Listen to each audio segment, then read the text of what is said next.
Hi friends, ఇప్పుడు మీరు చూస్తున్న ఆలయం వచ్చేసి మా ఊర్లో ఉన్న అతి పురాతనమైన శివాలయం అండి. శ్రీ శ్రీ శ్రీ కాశీ విశ్వనాథ స్వామి ఆలయము. తిన్నడే కాదురా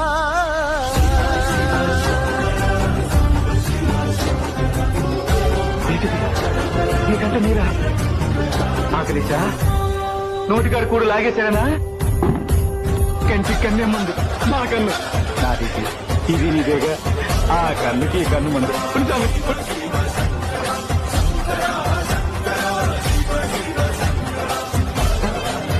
నా రెండు కళ్ళు పోయాక మూడో కంటితో నేను చూడటం నాకు తెలియదే. ఏం దారి దేవరా ఆయన నుంచి వెతపోతున్నా